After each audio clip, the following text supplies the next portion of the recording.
8 de la mañana con 22 minutos, 8 con 22 minutos, en Punto Noticias de Radio Pichincha. Saludamos ya con nuestro segundo invitado. Nos acompaña vía telemática el doctor Jofre Campaña, conocido jurista en la ciudad de Guayaquil. ¿Cómo está, doctor Campaña? Buenos días, bienvenido. Les saludamos a Alexis Moncayo, quien le habla, Licenia Espinel. Está en el debate público el denominado caso Metástasis, el caso Purga, el caso Amistad y un intercambio, una danza de chats entre la Fiscalía General del Estado y un ex legislador de la República. No obstante, durante estas comparecencias de los testigos se ha dicho una gran cantidad de cosas, entre ellas que un narcotraficante muerto incluso habría financiado y ha muerto una campaña electoral. Se ha señalado una gran cantidad de personas y no se ha dado la posibilidad en estos testimonios de hacer preguntas más allá de lo que aparentemente le conviene saber a la Fiscalía de la República. No sé si es así, la interpretación es la correcta, pero varios juristas han señalado que no ha habido este derecho a la contradicción. ¿Cómo mira usted hasta el momento el desarrollo de este proceso, la forma como se está manejando el mismo? Buenos días, bienvenido. Muchísimas gracias. Bueno, en efecto, yo creo que hay mucha confusión, aparte de lo que puede significar una obvia discusión de naturaleza jurídica, porque recordemos que estamos hablando de leyes y en las leyes no existen interpretaciones únicas. Por tanto, aparte de eso que es normal, la discrepancia, creo que hay alguna confusión en lo que está pasando. ¿Y a qué me refiero con esto? Es público y notorio que hoy día tenemos fundamentalmente dos casos abiertos: el caso Metástasis y el caso Purga. El caso Purga que se deriva de alguna manera de Metástasis. ¿Qué es lo que ocurrió en estos días? Ocurrió un testimonio anticipado de una de las personas imputadas, en el caso Metástasis, imputada y al mismo tiempo colaboradora eficaz. Testimonio al fin. Cuando se rinde un testimonio por parte de un colaborador eficaz, existe de forma evidente, frontal, clara, sin cuestionamientos, una asunción de responsabilidad en los hechos que se investigan. Por eso se es colaborador eficaz, para buscar dar más información, de tal suerte que si esa información permite descubrir exactamente cómo ocurrieron los sucesos, imputar a otras personas, recuperar lo perdido, etcétera, la persona que colabora puede ser beneficiada con una reducción de penas. Pero el colaborador eficaz como tal es un imputado, y el imputado, al rendir su testimonio, y esto es fundamental, renuncia al derecho al silencio y renuncia además al derecho a no autoincriminarse, porque ya no estamos hablando de alguien que está siendo investigado, sino hablamos de alguien que ya aceptó ser partícipe. Y cuando se acepta ser partícipe y se hacen menciones a otras personas, a otros hechos, estas otras personas tienen el derecho de contrainterrogar. Por eso es que uno de los principios fundamentales del testimonio es el principio de la contradicción. Es decir, tengo como acusado de alguna circunstancia el derecho a contrainterrogar o a contradecir lo que la persona que está rindiendo testimonio ha dicho. Pues bien, aquí viene un tema importante. Decía que hay dos casos, metástasis y purga. Cuando se pide el testimonio anticipado de una persona colaboradora eficaz en el caso metástasis, esta persona no se limita a declarar sobre el caso metástasis, sino que realiza una serie de aseveraciones y citas sobre el caso Purga. Ese solo hecho ya genera un cuestionamiento sobre la trascendencia, validez o importancia del testimonio, porque si usted va a declarar en el juicio 001, lo que usted declara en el juicio 01 es en ese juicio, no en el 002. Y por tanto, asumir que lo que declaró en el 001 tiene alguna importancia en el 002 ya es un error. ¿Por qué? Por violación del derecho a la defensa. Pero ya algo, y concluyo la idea con esto, algo que es también fundamental. Cuando se toma un testimonio anticipado, no es que se lo toma porque alguien quiere, se lo toma porque la ley permite tomarlo en los casos previstos en la ley. Y entre los casos previstos en la ley, lo fundamental y la esencia, el corazón del testimonio anticipado, es que alguien rinda de forma anticipada su testimonio porque no va a ser posible estar en la audiencia de juicio. Ejemplo, usted toma un testimonio de una persona, pensemos que no está imputada y que es un deportista, y ese deportista dice, mire, yo voy a estar en el Ecuador hasta los próximos 15 días porque me han vendido a un equipo de fútbol de fuera. Así que yo después de 15 días voy a estar fuera y ya no estoy en el Ecuador. Entonces se dice, bueno, antes de que se vaya, que rinda su testimonio. O tiene usted una persona que está muy enferma, a punto de morir, un tema terminal, dice, bueno, si llega el juicio es posible que muera antes del juicio, por tanto anticipo. Pero no es que se tome un testimonio anticipado porque sí o por cualquier motivo. Y creo que aquí también hay un serio cuestionamiento porque me parece, y es discutible, si están o no reunidos los requisitos para que se tome un testimonio anticipado, en este caso de una colaboradora eficaz. Entonces creo que hay algunos aspectos alrededor de lo que estamos viendo que ciertamente son debatibles, cuestionables, y eso hace que se ponga en juego la validez y la eficacia eventualmente de estos testimonios. Doctor, qué gusto saludarle. Buenos días. Bueno, pues, Alex. Ese testimonio anticipado y casos han existido en este país, ¿puede cambiar después y la señora Salazar contradecirse de lo que dijo? A mí se me viene a la mente, por ejemplo, lo que mencionó en el caso María Belén Bernal, la cadete que era investigada, que en los primeros días dijo una cosa y después empezó a cambiar versiones cada vez que le preguntaban y cambió toda su versión original. En este caso podría suceder lo mismo.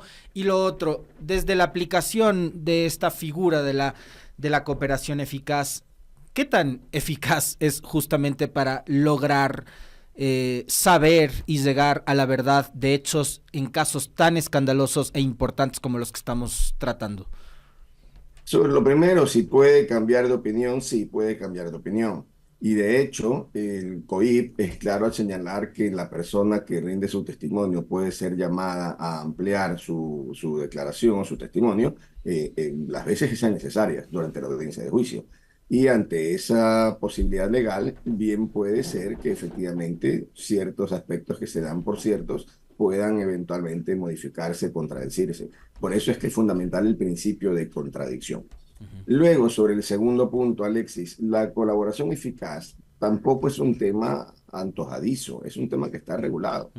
Y esa regulación significa que la información debe ser relevante.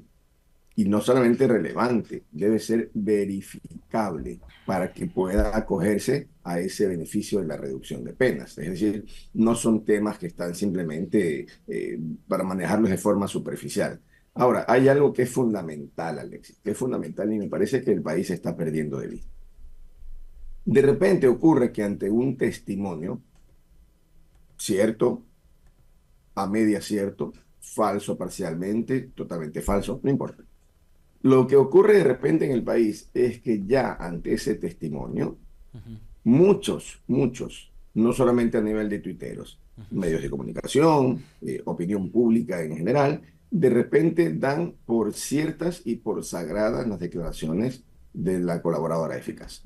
Y yo creo que esto es un error porque una cosa es lo que la opinión pública pueda tener como convencimiento y otra cosa es la verdad procesal. ¿Esto qué significa y qué quiero decir? Que desgraciadamente ya la opinión pública juzgó. Es decir, ya hay personas que están siendo Sentenciadas. acusadas Así y es. declaradas culpables Ujú. y ante la opinión pública su nombre manchado para siempre de forma definitiva. El tema es que todo el testimonio y las versiones anticipadas de la señora Salazar deberían ser comprobadas. Ahora, el tema es cómo se comprueban. Bueno, es que para eso está el proceso penal. Y pongo un ejemplo cualquiera. Yo digo, en mi declaración, vi a un señor entregarle $50,000 a otro. Muy bien, ese solo testimonio no es suficiente. No es suficiente. ¿Cómo debe probarse? Ejemplo. El señor Juan Pérez sacó $50,000 para entregarle a otro, ¿verdad? Muy bien. Vamos a ver primero sus cuentas bancarias, vamos a ver su situación económica, etcétera. Vamos a ver luego, ¿hay alguna evidencia, algún indicio, alguna cámara, algo que determine que quien recibió el dinero efectivamente lo recibió? ¿Hay algún depósito bancario posterior? ¿Hay algún otro testigo que ve lo mismo de forma directa? ¿O hay alguien que puede referenciar de manera indirecta para comprobar lo declarado en un testimonio? ¿Hay algún documento a papel que lo corrobora de manera fehaciente? Es decir, no es cuestión de que venga alguien y diga le di dinero a tal otra y ya, eso es sagrado y se acabó. Pero No, doctor, yo esto le quiero citar un caso a propósito del ejemplo que usted cita. Eh, Pamela Martínez dijo que ella vio que le entregaron dinero a Alexis Mera. Hablaba de un sobre Manila. ¿Cómo sé yo lo que contiene el sobre Manila? Después, ¿cómo se comprobó? Se comprobó con el cuaderno de Hello Kitty, que fue un cuaderno redactado en un vuelo de Quito a Guayaquil de 30 minutos, que además no sabemos cómo ni cuándo. Ahora se habla del famoso cuaderno de la señora Jaume que le entrega a Mayra Salazar y que no sabemos qué contiene, que podría haber sido escrito la semana pasada. Acá se han forjado pruebas y eso, digamos, hay más que una evidencia de que cómo ha operado la justicia en este país. Bueno, Alexis, yo no puedo asegurar que se han forjado pruebas o no. Lo que sí puedo asegurar es que indudablemente el sistema judicial ecuatoriano no es un sistema que sea pues un dechado de virtudes. Eso es evidente, eso lo sabemos, lo comprobamos todo el tiempo. Y no solamente aquello, sino que desgraciadamente el manejo político que se ha hecho de la justicia, no ayer ni antes de ayer, desde hace muchos años, es un manejo público. La ciudadanía lo ha visto, quienes hemos estado inmersos, directa o indirectamente, podemos valorar lo que ocurre. En otras palabras, a mí me preguntan hoy si el sistema judicial ecuatoriano es absolutamente confiable y yo digo no. Aquí se ve de todo, y se ve de todo por apasionamiento político, por interés político, por corrupción en general y por tantos otros motivos. ¿Eso significa que todos los procesos están viciados? No, no es así. Hay procesos que se manejan bien, hay procesos que se manejan mejor, y hay otros procesos que desgraciadamente, por ser políticos, están inmersos a esta influencia de los políticos en general. No hablo de un partido, no, hablo de la política en general. Entonces, desgraciadamente, estos casos, metástasis, purga, están indudablemente influenciados también por aspectos políticos. ¿Eso significa que el fiscal está haciendo mal? No necesariamente. ¿La fiscal es infalible? Indudablemente que no. Y por tanto, pueden darse y existir errores. Y para eso son los procesos, justamente. Doctor Campaña, usted mencionaba hace un instante que tuiteros, periodistas y hasta políticos ya han sentenciado a quienes han sido mencionados o que están siendo investigados, en este caso, por las revelaciones de estos testimonios anticipados. Mediáticamente el caso ya ha sido ganado por la Fiscalía, al parecer, por todas estas interpretaciones que se han dado a los chats. ¿Qué va a pasar una vez que llegamos a la audiencia de juicio y que quienes han sido aludidos tanto en los testimonios de estas personas, de estos testimonios anticipados, y no logren, y que no se les permitió el derecho a la contradicción y no se logre verificar lo que la testigo o el testigo dijo en estas comparecencias? Un proceso penal es un proceso que permite el tránsito entre el estado de inocencia y el estado de culpabilidad. En ese proceso hay varias vallas que saltar. La primera instancia, que es lo que estamos viendo hoy día, es una de las vallas.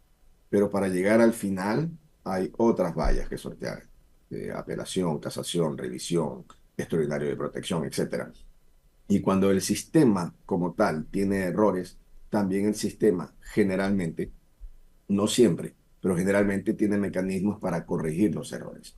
Entonces, aun cuando se dicte una sentencia condenatoria, tomando en cuenta estos testimonios, es posible que en apelación o en casación o en un extraordinario de protección pueda modificarse la decisión final. Este es un tema que va a tomar algún tiempo, no es un tema que termina ahora en 90 días ni 60 días, por tanto, creo que existen muchos caminos todavía por recorrer para que se pueda tener la certeza de que quienes están siendo imputados son culpables o son inocentes. ¿No habría la posibilidad de una nulidad, tomando en cuenta que posiblemente muchas de las cosas que se han dicho en estos testimonios, a conveniencia de quien los profiere, no sean ciertas? Existe siempre la posibilidad, siempre ese es un elemento que está previsto en la ley, ya sea la nulidad, que puede también en ciertos casos existir la nulidad de un testimonio como tal, o en otros la ineficacia o la insuficiencia para llegar a demostrar lo que se está sosteniendo. El Código Orgánico Integral Penal, la Constitución, la normativa en general ecuatoriana tienen muchas normas que permiten establecer remedios. El problema mayor es cuando la justicia en su conjunto está contaminada en una u otra línea. Ese es el mayor obstáculo. A veces el mayor obstáculo para encontrar la verdad procesal es la contaminación externa e interna del sistema. Y la contaminación externa en muchos casos viene justamente de la presión de la opinión pública. Y en otros casos la presión interna por intereses políticos, por intereses de otra índole. Pero yo creo que estos casos que ciertamente escandalizan, porque yo me pregunto, ¿qué ciudadano normal no se escandaliza con lo que estamos viendo? Porque el ciudadano normal no tiene por qué saber esto del principio de contradicción, el principio de inmediación, que los recursos, etcétera, etcétera. Eso es un conocimiento ciertamente especializado. El ciudadano común ya se hizo a la idea. El señor tal, qué barbaridad. Se acusó tal otro, qué barbaridad, qué podrido todo. Aquí está todo contaminado. Y más allá de que en muchos casos esa percepción del ciudadano común tenga asidero, es decir, pueda tener mucho de verdad en muchos aspectos, pero no necesariamente los juicios de la opinión pública son los juicios importantes para una sociedad. Los juicios de la opinión pública pueden ser terriblemente graves, nefastos y equivocados. Lo importante para cualquier sociedad civilizada es que los juicios formales, los juicios, los procesos, no tengan sospechas de contaminación. Y creo que el Ecuador todavía está muy lejos de eso. Doctor, con todos estos casos que estamos viendo, digamos, otro de los problemas que podrían ocurrir como para impedirle al país que sepa la verdad sobre todo lo que hay detrás de Metástasis y Purga, sería que esas voces que ahora están procesadas se silencien. Y una de las formas de silenciar, todos sabemos, es matándolas o mandándolas a matar. Uno de ellos, Salcedo, ha dicho que él teme por su vida, investigado desde la época de la pandemia, del reparto de los hospitales, del sector salud y demás. Pero ese es un hecho real, y acá hay que garantizar la vida no solamente de los procesados, sino también de los operadores de justicia. Acá hay jueces y hay fiscales que yo me imagino, muchos, no todos seguramente, pero habrán algunos que sí se están jugando su vida tratando de hacer justicia, enfrentándose a grupos que son evidentemente mafiosos y criminales, que como ya hemos visto, pues, no tenían ningún tipo de reparo ni de pena en mandar a justiciar o a matar o a golpear a quien sea. Y más allá de eso, más allá del tema de la garantía de la seguridad para las personas que están involucradas, ya sean procesados u operadores judiciales. Después de esto, doctor, el país, la justicia ecuatoriana, ¿tiene algún viso de salida, de solución para poder en algún momento recuperar la calma, el sosiego, la tranquilidad, de poder contar además con una justicia que no esté contaminada? Y esto seguramente no pasará únicamente por un concurso transparente de jueces, de fiscales y demás, sino por un serio proceso de reforma del sector judicial y de reestructuración, de reingeniería, como les llaman los expertos, de todo el sistema de justicia. ¿Cómo ve usted este asunto tan delicado y tan grave que vive el país? Ciertamente, Alexis, creo que el principal problema de hoy del Ecuador es el del sistema judicial. El problema de la seguridad es un apéndice que depende en gran medida del sistema judicial. Y lo que a mí me preocupa es que el Ecuador no está pensando cómo reformar el sistema judicial. Esa es una gran verdad. Lo que usted menciona, el riesgo de muerte de personas que están imputadas, es real, están allí. En cualquier día pueden amanecer muertos. A mí me extraña inclusive que en el escenario actual del Ecuador algunas personas que están encarceladas no estén ya muertas, porque hay mucha tela que cortar atrás.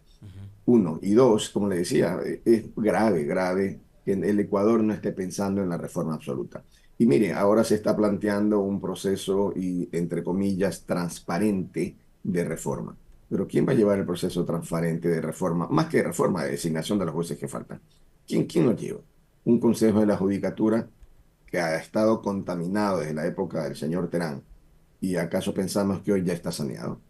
Pero si todo el elemento que está enquistado allí no ofrece ninguna garantía de nada.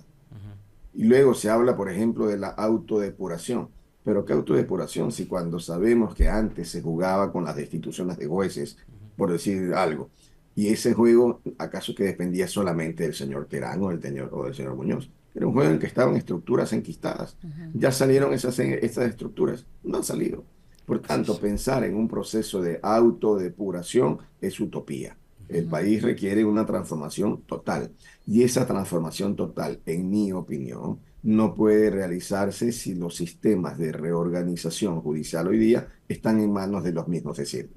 Por eso yo he planteado que la designación de todos, porque creo que aquí hace falta una reestructuración del 100% del sistema judicial, y he planteado que sea realizado por expertos del exterior, profesores universitarios de las mejores universidades del mundo, 20, 25, que podamos conferirles la posibilidad de transformar el proceso de selección, el proceso de requisitos, los reglamentos, etcétera. Entonces, eso es fundamental, pero no estamos trabajando en la consulta que se avecina, no es tema que interese. Creo, y lo he dicho claramente, me parece que la consulta era una enorme oportunidad para ir a una transformación profunda de temas importantes para el país. Creo que vamos a una consulta en la que, lo he dicho también, no importa si gana el sí o gana el no, no pasará nada. Lo mismo que anticipé, no por visionario ni mucho menos, sino porque hay cosas que están a la vista de quienes podemos leer un poco lo que ocurre. Y anticipé que el problema y el repunte delincuencial iba a ser enorme transcurridos los meses del estado de excepción, porque aún dictado el estado de guerra interna, una vez que termine el estado de excepción, ciertas prerrogativas que permitieron en su momento combatir cierta delincuencia, pues se termina.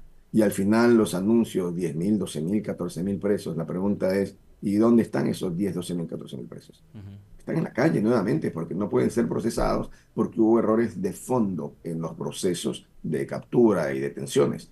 Entonces me parece que desgraciadamente, si no se transforma radicalmente el sistema judicial, cualquier posibilidad de mejora en seguridad ciudadana, seguridad jurídica, inclusive como una luz para que la política pueda mantenerse alejada del sistema judicial, pues no existe. Entonces creo que allí está la gran tarea del Ecuador de hoy.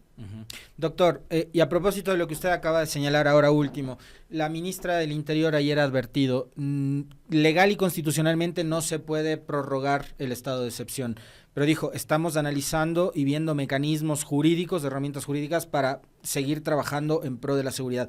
¿Qué le queda al gobierno? Constitucionalmente, ¿qué puede hacer como para seguir manteniendo a los militares en las calles, tratando de por lo menos crear esa percepción de seguridad con los patrullajes en las calles y vías? Si teniendo el estado de excepción más el estado de guerra, no se logró un ataque de fondo significativo que transforme el problema que estábamos viviendo, ya sin el estado de excepción es mucho más difícil. Y cito ejemplos al canto. Con el estado de excepción, los militares podían entrar a cualquier casa porque se había eliminado la garantía de inviolabilidad del domicilio. Digamos, se había suspendido mientras duraba el estado de excepción. Por tanto, los militares entraban a la casa X, cuando había alguna leve sospecha de que allí había delincuentes, entraban, rompían paredes, escarbaban, encontraban droga, detenían a la gente, encontraban armas, dinero, etcétera. Es decir, operativos. Terminado el estado de excepción, vuelven las garantías y por tanto las Fuerzas Armadas ya no pueden entrar a ningún domicilio, salvo que tengan orden escrita de juez competente. Esa pequeña diferencia es enormemente trascendente entre lo que significa todos estos operativos militares versus lo que será después solamente con el estado de guerra. Entonces, me parece que el tener militares en las calles, que por cierto se los ve ya muy poco, no aparecen, no deja de ser efectivamente, Alexis, una percepción. Pero voy a lo de fondo. Lo de fondo es realmente en este estado de excepción más guerra, que se transformó de manera radical. Muy poco. Entonces, lo que podemos esperar ahora con el estado de guerra interna, mientras dure, que puede ser además meses, quién sabe si años, pues será simplemente esto, trabajar en una percepción, dar la idea de que los militares están presentes, pero creo que de fondo para el ataque, muy poco es lo que podrá hacerse. Pero el expresidente Lasso esperaba unos meses, un mes, 2 meses, y seguía con los estados de excepción. Tuvimos varios durante su gobierno. ¿Puede el presidente Noboa hacer lo mismo? Podría hacerlo, sí, pero significa entonces que el estado de excepción se convierte ya en el estado de normalidad. Y eso para la democracia, uno, y dos, para la sociedad en su conjunto, es gravísimo. Mire, el país está en una situación difícil económica, no solamente el Estado como estructura, porque no hay dinero y por tanto tiene que recurrir a impuestos. Pero cuando ya no hay dinero, hay que recurrir a impuestos. Fausto Ortiz tiene un fantástico artículo el día domingo, si no me equivoco, en Diario Expreso, sobre lo que significa la ausencia casi absoluta de inversión pública. Y si a eso le sumamos la casi nula inversión privada y el deterioro de muchos sectores de la economía, sector turístico puntualmente como consecuencia de la inseguridad, tenemos una situación financiera crítica. Crítica en la que cada día hay menos generación de empleo, en la que cada día hay más migrantes. Entonces, al final, estamos o generando un caldo de cultivo que puede llevar a un estallido. La situación, créame, Alexis, que es más difícil de lo que se piensa. Entonces, en ese sentido, creo que estamos en un momento crítico del país y ya me parece también que es importante tomar definiciones que cambien, porque estamos haciendo más de lo mismo. Sí. ¿Qué va a cambiar en el Ecuador con más estados de excepción? Nada, mejorar un poco los índices de percepción de seguridad y con ello mejorar un poco los índices de aceptación del gobierno. Claro. Pero un país no puede vivir simplemente midiendo índices de aceptación. Entonces creo que desgraciadamente el país está ávido de grandes transformaciones y yo al menos por ahora no las veo venir. Muy grave. Muchísimas gracias, doctor Campaña. Siempre un gusto conversar con usted, muy gentil. Un fuerte abrazo, doctor. Gracias.